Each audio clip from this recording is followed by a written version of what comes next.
আমি এই মহিলার মতো এত ফেরোসাস বা এত ডেঞ্জারাস মহিলা আমার জীবনে মানে আমার সাংবাদিকতার জীবনে আমি দেখিনি। যেহেতু তার ৩ জন হাজব্যান্ড মানে স্টিল, এইটা যখন অভিযোগে আমি পেলাম তখন আমি তার প্রথম যিনি হাজব্যান্ড ছিলেন খুব সম্ভবত ওনার নাম সাইফুল ইসলাম, উনি স্কটল্যান্ড প্রবাসী। তো আমি এখানে বসে আমি নিউজ প্রস্তুত করার কারণে মানে প্রস্তুত করতে যাচ্ছি, তখন আমি স্কটল্যান্ডে তাকে একটা ফোন দিই। আমি তাকে জিজ্ঞেস করলাম, ভাই আপনি সাইফুল ইসলাম বলছেন? জি বলছি। কেমন আছেন? শুভেচ্ছা বিনিময়ের পরে আমি তাকে জিজ্ঞেস করলাম যে ভাইয়া রুকাইয়া নামে আপনার কোনো স্ত্রী আছে বা আপনার স্ত্রীর নাম কি? তো উনি বলল যে এই রুকাইয়া নামটা শোনার সাথে সাথেই উনি আমাকে বলল, ভাইয়া এ বিষয়ে আমি কোনো কথা বলবো না, এ বিষয়ে আমি কোনো কথা বলতে রাজি নেই। উনি লাইনটা কেটে দিলেন। তো এরপর আমি তাকে আরেকবার ফোন দিলাম, বললাম যে ভাইয়া আমার নিউজের স্বার্থে আমাকে একটু তথ্য দিন। উনি বলল, আমি আপনার সাথে কোনো কথা বলতে রাজি নেই, এ ব্যাপারে কোনো কথা বলতে রাজি নেই। তো এরপরে আমি এই যে এখানে আমার ফাইলটা আছে, আমি জাস্ট একটু ওয়াচ করতেছি। কিছুক্ষণ পরেই একটা ফোন আসলো আমাকে মোবাইল থেকে। আমি ফোনটা রিসিভ করলাম। তো উনিও আমাকে আমার পরিচয় দেয়নি। তো আমি আর ওনার পরিচয় জানতে চাইনি, যেহেতু উনি মানে আমার পরিচয়টা আমি স্বেচ্ছায় দেয়নি, যেহেতু উনি ফোন দিয়েছেন। উনি প্রথম জিনিস শব্দটা মানে যেই শব্দটা উচ্চারণ করলেন সেটা বললো, আপনি আমার এক্সকে কেন ফোন দিয়েছেন?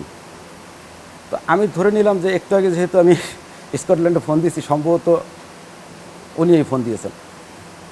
তো আমি বললাম যে হ্যাঁ ফোন দিয়েছিলাম, কিন্তু এরপর আমি আর তার সাথে কোনো কথা বলতে পারিনি। উনি অনবরত একের পর এক কথা বলে যাচ্ছেন। মানে ধরেন লেখার ভিতরে একটা স্পেস আসে না, ওনার কোনো কথা বলার ভিতরে কোনো স্পেস ছিল না, মানে কন্টিনিউ প্রায় নিজের মতো করে যা মন চাচ্ছে সে বলছে, আপনি এত বড় সাহস, আপনি কেন আপনার আমার এক্সকে কেন আপনি ফোন দিবেন, এই সেই আপনি আমার প্রতিপক্ষের সাথে আপনি সন্ধি করছেন। আমি তাকে কিন্তু ফোন দিইনি, ঠিক আছে, আমি মহিলাকে আজ পর্যন্ত ফোন দিইনি।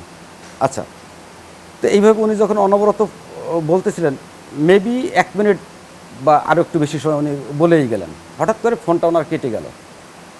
তো আমি চিন্তা করলাম, যেহেতু আমি প্রতিবেদন প্রকাশ করব, মানে প্রস্তুতি নিচ্ছি, ওনার বক্তব্যটাও তো আমার দরকার।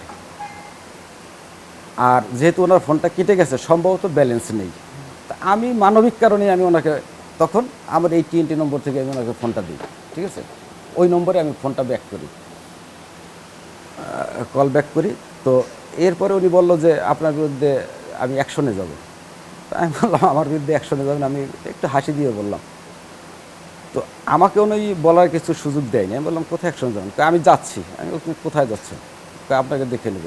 আমি সেটা ঠিক আছে, কিন্তু কোথায় যাবেন? আমি আমি ইংলিশেই বললো, আমি on the way of Kafrul থানা। আমি জানতে পারি যে সত্যিকার অর্থে আমার নামে একটা জিডি করেছেন। দীর্ঘ কর্মজীবনে প্রায় 25 থেকে 30 বছর আমার সাংবাদিকতা জীবনের বয়স, এবং আমি ক্রাইম বিটটাই করি, সাধারণত অপরাধ বিষয়ক সাংবাদিকতাটাই করি। আমি এই মহিলার মতো এত ফেরোসাস বা এত ডেঞ্জারাস মহিলা আমার জীবনে মানে আমার সাংবাদিকতার জীবনে আমি দেখিনি। তথ্যের প্রয়োজনে আমি ফোন দিতেই পারি, কিন্তু ইন্টারেস্টিং বিষয়টা আমি ওনাকে ফোনেই দিইনি, উল্টো আমার বিরুদ্ধে জিডি করে যে আমি নাকি তাকে হুমকি দিয়েছি এবং একটা মামলা তুলে নেওয়ার জন্য। তো এখন কি বলবো বলেন?